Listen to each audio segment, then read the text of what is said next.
Careening through San Francisco's notoriously twisted streets in a driving game is really nothing new.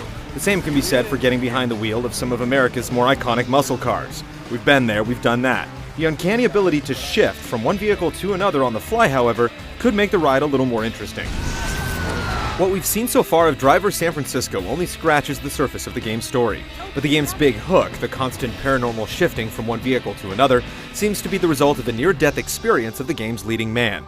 One of the first things you'll do after stepping into the shoes of the good-willed cop Tanner is convincing your wisecracking partner Jones that these strange powers are more than just crazy talk. I'm serious. This is real. This is happening to me.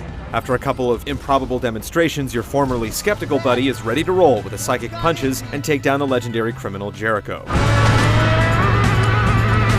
Earlier missions act as a training ground that lets you learn the ins and outs of shifting between rides. At the press of a button, the gameplay slows to a crawl, and the camera zooms out to a top-down perspective of the city at large. Simply highlight the vehicle you'd like to jump into, press a button, and enjoy your new set of wheels.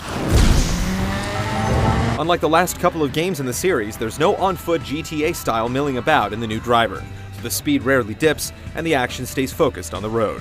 One of the game's racing missions requires you to get two separate vehicles across the finish line in first and second place respectively, introducing the rapid shift, letting you quickly swap from one car to another. There's no right or wrong way to go about your objective, though it certainly feels right to sabotage competitors by shifting into civilian vehicles to arrange a few devastating head-on collisions. You could simply opt to run a clean race, of course, but where's the fun in that? With over 120 licensed cars, there are plenty of options when it comes to obtaining a new vehicle. Players also have a choice between 4 distinct camera views, including a moderately detailed cockpit cam. Wild fishtailing, screeching tires, and careening around hairpin turns emphasize an arcade-like feel that prioritizes wild, high-energy car chases over realistic handling. Cars do take convincing damage, though, as you'll discover through orchestrating some true vehicular carnage using the shift mechanic. One of the more heated missions we've seen so far, The Escapist, demonstrates the tenacity of the cops in this virtual San Francisco.